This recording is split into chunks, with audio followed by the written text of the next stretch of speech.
అవన్నీ కూడా డిసైడ్ చేసి ఈ నెక్స్ట్ 28 డేస్ టైంలో మీ అందరికీ కూడా వివరాలు ఇవ్వడం జరుగుతుంది.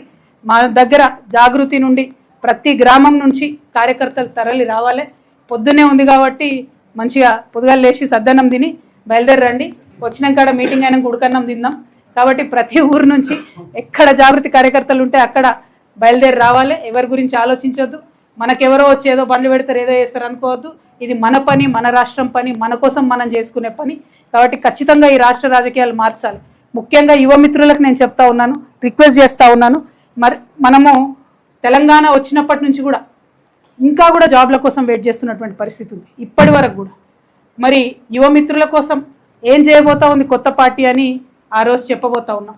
యువతకు మహిళలకు పెద్ద ఎత్తున ప్రాధాన్యత ఉంటుంది కాబట్టి యువ మిత్రులు, మా ఆడబిడ్డలు, ప్రత్యేకించి మా ఆడబిడ్డలను నేను రిక్వెస్ట్ చేస్తూ ఉన్నా. మగవాళ్ళు చేసే రాజకీయాన్ని ఇన్ని రోజులు చూసినాం, మగవాళ్ళు నడిపినటువంటి పార్టీలు ఇన్ని రోజులు చూసినాం.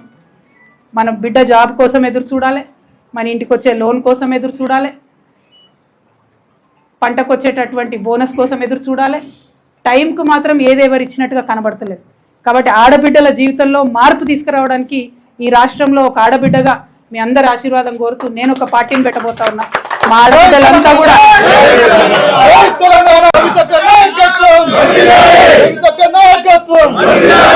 ఆడబిడ్డలంతా కూడా ప్రతి ఊరు నుండి కూడా తరలి రావాలని చెప్పి నేను రిక్వెస్ట్ చేస్తూ ఉన్నాను. ఎందుకంటే జాగృతి నుండి ఎన్ని కార్యక్రమాలు చేసినామో ఆడబిడ్డలకి మీ అందరి దృష్టిలో ఉన్నది. మళ్ళీ కూడా గుర్తు చేసుకుందాం అన్నాడు. నిజమైనటువంటి మార్పు ఎట్లా తీసుకొస్తామో ఖచ్చితంగా ఈ రాష్ట్ర రాజకీయాల్లో చూపించాలి. అదేవిధంగా మా బీసీ బిడ్డలకు మీకు తెలుసు ఎంత కొట్లాడుతున్నామో మనం బీసీ బిల్లు సాధించుకోవడానికి. కాబట్టి బీసీ బిల్లు సాధించుకోవాలంటే స్వచ్ఛమైనటువంటి శక్తులు, నీతి ఉన్నటువంటి శక్తులు, జాగృతి లాంటి శక్తులతోనే సాధ్యమవుతుంది. కాబట్టి ప్రతి ఊరు నుండి బీసీ బిడ్డలు ఆ మీటింగ్కి తరలి రావాలని కోరుతా ఉన్నాను. అట్లానే మా దళిత బిడ్డలు అనేక కార్యక్రమాలు చేసినాం.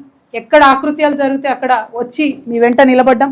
రాజ్యాంగంలో మనకున్నటువంటి హక్కుల్ని పరిరక్షించుకొని ఆత్మగౌరవంతో కూడినటువంటి అభివృద్ధి రావాలని మీకోసం పాటుపడుతూ అసెంబ్లీలో అంబేద్కర్ గారి విగ్రహాన్ని పెట్టాలని కొట్లాడినటువంటి ఏకైక సంస్థ జాగృతి.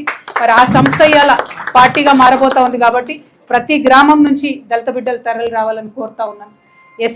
ఎస్టీ బిడ్డలు ఎవరైతే ఉన్నారో, ప్రధానంగా మా లంబాడ బిడ్డలు, మీకు తెలుసు మొన్న మనం హాతీరామ్ మఠంని కాపాడడంతో మొదలు పెట్టుకుంటే అనేక కార్యక్రమాలు చేసుకున్నాం. మరి మా లంబాడ బిడ్డలు ప్రతి తండా నుంచి తరలి రావాలని కోరుతా ఉన్నాం. మా ఆదివాసీ బిడ్డలు ఉన్నారు. ఎరకల నాంచారమ్మని ఎవరు గుర్తు చేయలేదు. కొమరం భీం విగ్రహాన్ని పెట్టాలని ఉద్యమ కాలంలో పోతే అరెస్ట్ అయినటువంటి వ్యక్తిగా ఇవాళ నేను మిమ్మల్ని కోరుతా ఉన్నాను. సమ్మక్క సారలమ్మల రాజ్యం తీసుకురావాలని ఆరాటపడేటటువంటి వ్యక్తిగా మిమ్మల్ని కోరుతా ఉన్నాను. ప్రతి గూడెం నుంచి, ప్రతి తండా నుంచి, ప్రతి చెంచుపెంట నుంచి ఆ రోజు మీటింగ్కి తరలి రావాల్సిందిగా అందరినీ కోరుతా ఉన్నాను.